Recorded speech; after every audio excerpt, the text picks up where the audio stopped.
কিন্তু আমার নিজের ভাষাগুলো ঠিকঠাক করে বলতে পারি না, সেই কারণে প্রিয়াঙ্কাদের ভাষাগুলো কপি করতাম। ভাষাগুলোর সঙ্গে সঙ্গে আমি তার কন্টেন্টগুলোও কপি করি আর আমার প্রতিদিন কন্টেন্ট তৈরি করি। Hi everyone, good morning. আশা করছি সকলে খুব ভালো আছেন আর সুস্থ আছেন, আর আমরাও বেশ ভালো আছি। আজ হলো শুক্রবার, এখন ঘড়ির কাঁটায় সকাল 6:30 মতো বাজছে। এখন থেকে আজকের ব্লগটা আমি শুরু করছি। আশা করছি আজকের ব্লগটি আপনাদের ভালো লেগে থাকবে। সোনামাই বেশ কিছুদিন হলো 7টা 7:30 ওই রকম টাইমে উঠছে, সকাল করে একদমই উঠছে না।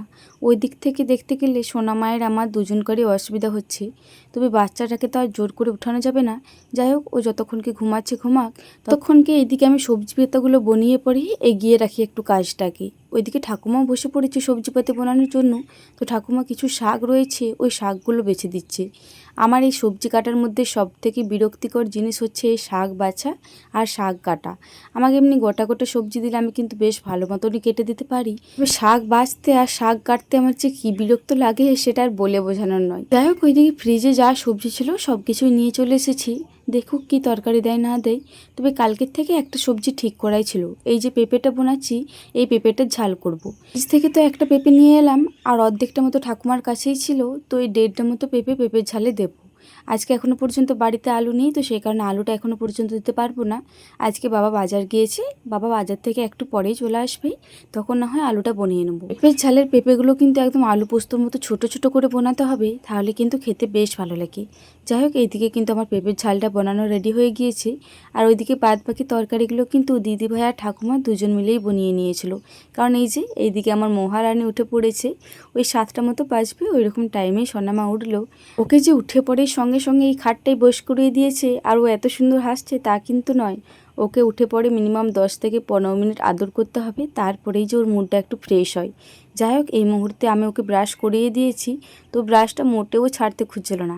কারণে এইদিকে ব্রাশ আর এই জিভঝোলাটা নিয়ে পড়ে পাকা বুড়ির মতো নিজে একা একাই বসে বসে হাসছে। যাই হোক, এইদিকে ও বসে আছে থাক, ওইদিকে ততক্ষণকে ওর খাবারটা করে নিয়ে চলে আসি, কারণ খাবারটা করতে একটু টাইম লাগবে, আবার ঠান্ডা হতেও টাইম লাগবে। আমার যদি একবার উঠে পড়ে আমার আর কোনো কিছুর দিকেই ধ্যান থাকে না, তখন মনে হয় ওর খাবার করে ওকে আগে সবার প্রথমে খাইয়ে দিই, তারপরে আমাকে যা কাজ করতে হয় আমি সব কিছুই করে নেব। বেশ কিছুদিন আগেই অনেক দিদিভাই সোনামায়ের ডেলি রুটিনটা চেয়েছিল, আশা করছি খুব শীঘ্রই সোনামায়ের ডেলি রুটিনটা দেওয়ার চেষ্টা করব। ওইদিকে সোনামাকে খাবার খাইয়ে ক্লিনিং করিয়ে দিয়েছি। এদিকে দিদি ভাইয়েরা ঠাকুমার দুজনকারই সবজি বানানো কমপ্লিট হয়ে গিয়েছে। এদিকে সোনা পাপা উঠে পড়েছে, তো দিদি ভাই সোনা পাপাকে নিয়েছে, আর ওইদিকে তো আমার সোনামাকে খাবার খাওয়ানো কমপ্লিট হয়ে গিয়েছে। আজকে সোনা পাপা বেশ অনেকক্ষণ ধরে ঘুমিয়েছে। আগে তো সোনা পাপা ওর মায়ের সঙ্গে উঠে পড়তো, তারপরে সকাল থেকে ওর মাকে কোনো কিছুই বাগাতে দিত না, এমনকি বাথরুমে যেতে দিত না। যাই হোক, আজকে সবজির মধ্যে দেওয়া হয়েছে ওইদিকে পেঁপের ঝাল, আর কুচি কুচি করে পটল ভাজা দেওয়া হয়েছে, ওইটাকে পেঁয়াজ দিয়ে পরে ভাজবো। এইদিকে 2 রকমের শাক, একটা বেগুন, একটা ঝিঙে আর কিছু পরিমাণে আলু দিয়ে পরে একটা ঝাল দেওয়া হবে। আলুটা তো এখনও পর্যন্ত আসেনি, তো সেই কারণে আলুটা এখনও পর্যন্ত বানানো হয়নি। আলুটা এলে পরেই ওই পেঁপের ঝালের আর এই ঝাল দেওয়াটা বনিয়ে নিতে হবে। যাই হোক, এইদিকে কিন্তু আমার একে একে সব কটা সবজি ধোয়া কমপ্লিট হয়ে গিয়েছে। ওইদিকে পুঁই শাক রয়েছে, আর আমাদের মাঠে একটা খলমকুচি বলে শাক হয়, ওই শাকটা রয়েছে। কে এই শাকটাকে চেনেন, আর আপনাদের ওইখানে এই শাকটার কী নাম জানাবেন তো। যাই হোক, ওইদিকে দিদিভাই ভাতটা নামিয়ে দিয়েছি, ততক্ষণকে আমি ভাবলাম এইদিকে পটল ভাজাটা চাপিয়ে দিই। কড়াইয়ের মধ্যে বেশ অনেকটা পরিমাণে তেল দিয়েছি, তারপরে জিরে আর লঙ্কা ফোড়ন দিয়ে পেঁয়াজটা দিয়ে দিয়েছি। পেঁয়াজটা হালকা শ্যামল বর্ণ হয়ে আসবে, তারপরেই কিন্তু পটলগুলো দিতে হবে। পটলগুলো দেওয়ার পরে অল্প পরিমাণে নুন, অল্প পরিমাণে হলুদ দিয়ে পরে একটু ভালো করে নাড়াচাড়া করে পরেই ওইটা ঢাকা দিয়ে দিতে হবে। একটু ঢাকা দিয়ে দিয়ে ভাজলে পটলগুলো বেশ ভালো মতো সেদ্ধও হয়ে যাবে, আর বেশ ভালো মতো কিন্তু ভাজাও যাবে। পটল ভাজাটার সঙ্গে কিন্তু আপনারা আরও অন্যান্য সবজিও অ্যাড করতে পারেন, আমরা কিন্তু মাঝে মধ্যে আরও অন্যান্য সবজিও অ্যাড করি। সবজির মধ্যে বিশেষ করে বটবটি, আলু এইসব কিছু অ্যাড করি।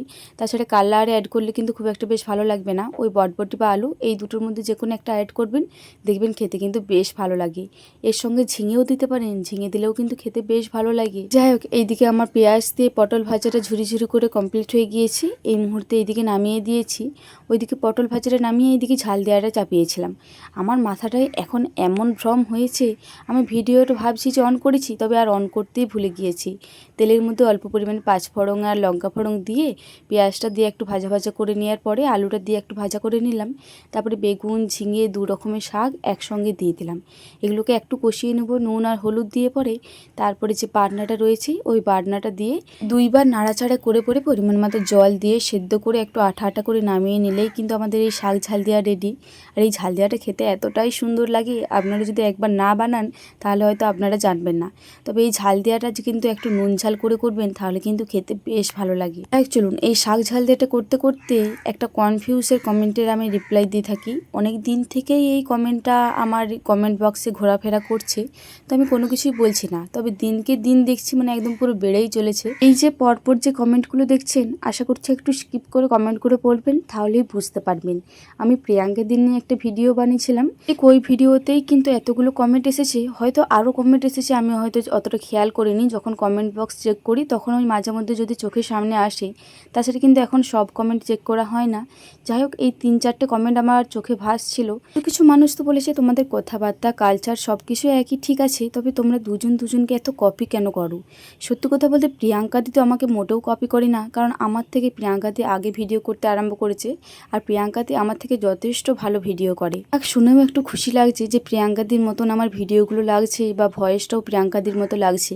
কারণ প্রিয়াঙ্কা দির ভয়েসটা এতটাই সুন্দর, আমিও প্রিয়াঙ্কা দির মতন ভয়েসটা দেওয়ার চেষ্টা করি।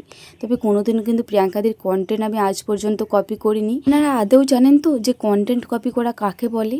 আপনারা যে শুধুই বলে দেন যে কন্টেন্টটাকে কপি করি, আশা করছি আপনারা জানেন না। জানলে পরে হয়তো এই কন্টেন্ট কপি করার কথাটাই বলতেন না। কারণ আমার আর প্রিয়াঙ্কা দির দুজনের কন্টেন্ট একদম আকাশ পাতাল তফাৎ। প্রিয়াঙ্কা দির মতো কাজ করে, আমি আমার সংসারে আমার মতো কাজ করি।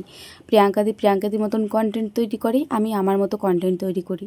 হ্যাঁ, হতে পারে আমি প্রিয়াঙ্কা দির মতো কথাবার্তাগুলো বলার চেষ্টা করি, সেটাকে বলতে পারেন যে আমি প্রিয়াঙ্কা দির কথাবার্তা কপি করার চেষ্টা করি। তবে কন্টেন্ট কপি করি এটা কিন্তু বলবেন না। অনেকের আরেকটি বিষয়ে ভীষণ কনফিউজ রয়েছে, আমি কেন প্রিয়াঙ্কা দির মতনই বড় ব্লগ তৈরি করি। কারণ আমার ইউটিউবে একটা চ্যানেল রয়েছে, আমি ওই চ্যানেলটাতে কিন্তু প্রথম থেকেই বড় ব্লগ দিই। ইউটিউব ফেসবুক দুটোকে একসঙ্গে ব্যালেন্স করার জন্যই কিন্তু আমি ইউটিউব ফেসবুক দুটোতেই বড় ব্লগটা দিই। একটা কাজকে তো 2বার করে শ্যুট করার মতো কারোরই ক্ষমতা নেই যে একবার বড় ব্লগের জন্য শ্যুট করব, একবার এই মিনি ব্লগের জন্য শ্যুট করব। তো সেই কারণে একটা শ্যুট করি, একটা ভিডিও এডিট করেই কিন্তু আমি ফেসবুক ইউটিউব দুটো জায়গাতেই ছাড়ি। এই ঝাল দেওয়াটা নামানোর পরে তারপরে বাদবাকি তরকারি পাতিগুলো দিদিভাই করে নিয়েছিল। তারপরে বেশ কটা বাসনপত্র ছিল, ওগুলো ধুয়ে পরেই সোনামাকে স্নান করিয়ে পরে চলে গিয়েছিলাম স্নান করতে। এই মুহূর্তে এলাম স্নান করে আসার পরে এইদিকে জামা কাপড়গুলো কাচাকুচি করে মেলে দিচ্ছি।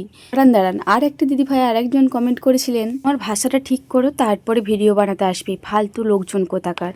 মাতৃভাষা যেমন, আমি সেই ভাষাতেই কথা বলি। আশা করছি আমি কিছু বাড়তিও বলি না আর কিছু কমিয়েও বলি না, আমার যেমন ভাষা সেই রকম ভাষাতেই কথা বলি। আপনার যদি এতে কোনো রকম অসুবিধা হয়ে থাকে, আপনি আমার ভিডিও দেখবেন না, তবু আমার ভাষা নিয়ে কোনো কিছু বলবেন না। যাই হোক, ওইদিকে জামা কাপড় মিলে দিয়ে এসে পরে ওইদিকে সোনামাকে খাবার খাইয়ে দিয়েছি। এইদিকে আমিও দুপুরের খাবার নিয়ে বসে পড়েছি। কি কি তরকারিপাতি হয়েছিল সব তো আগেই বলে দিয়েছিলাম। আর এইদিকে সোনামা তো আমার কলেই বসে পড়েছে। আমি যখনই খাবার খেতে বসি না কেন, এই পাকা বুড়িটা ঠিক আমার কলে বসে পড়বে। যাই হোক, চলুন আজকে দুপুরের খাবারটা একে নিয়েই কমপ্লিট করি। আজকের ভিডিওটাও এই পর্যন্তই, আবারও দেখা হবে পরবর্তী কোনো ভিডিওতে। ততক্ষণে সকলে খুব ভালো থাকবেন, সুস্থ থাকবেন।